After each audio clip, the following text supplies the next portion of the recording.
It does matter if you go to vote or not. To deal with the different programs of parties and think about which fits best to what I think is right, and then take a decision, makes a huge difference. Because those who go to vote decide also for you, and you lose your possibilities to have influence. Вашият вод е ценен. Бъди различен, не бъди безразличен. Участвай в избора на Европейски парламент.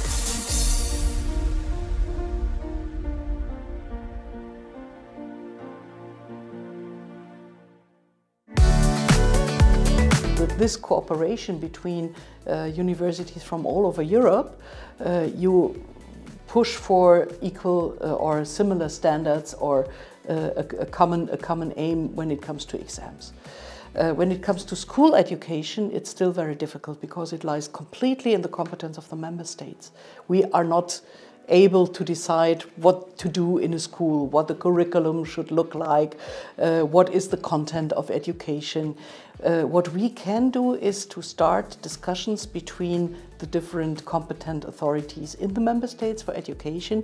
What is the level of education everyone have to reach after 4 years, after 6 years, after 8 years, after 10 years in school, after making their exams to go to university, so that you have in the end not the same content, but the same level of education, the same principle. That is what we start to work on.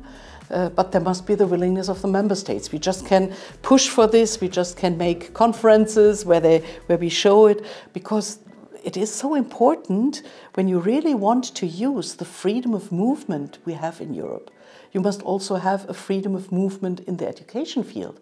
And to use this freedom, you need comparable standards in education so that you really can go from one country to the other to follow up with your education.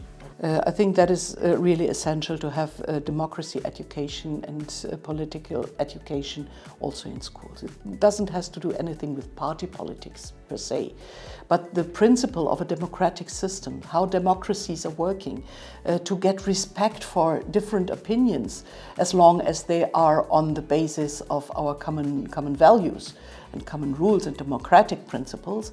I think that is very important to bring that closer again, already also to younger children, to youngsters, especially as we want also young people to be included more actively in elections and in politics. I think what people very often get wrong, and I think that's also how it is communicated, you very often say, Europe has decided that. And it's not Europe that decides. That is a parliament that is elected democratically, that are the governments of the European Union that decide too, and both of them have to find a common ground. So what we are working on is always compromise.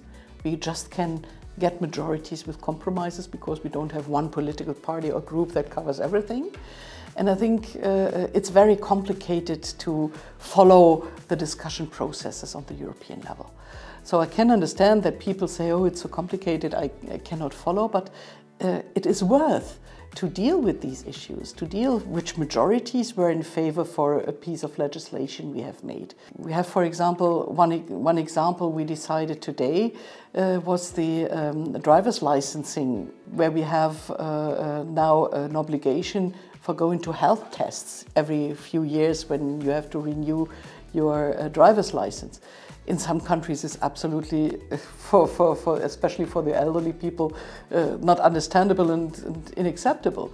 I know that in the end there will be said, Europe has decided that you have to go to a health check now each so and so many years. There will not be said it's this or that party that voted in favor or against. And I think that is important and also interesting to deal with who is standing for what, who is deciding what in Europe, so that you really can make a difference also with your decision when you vote.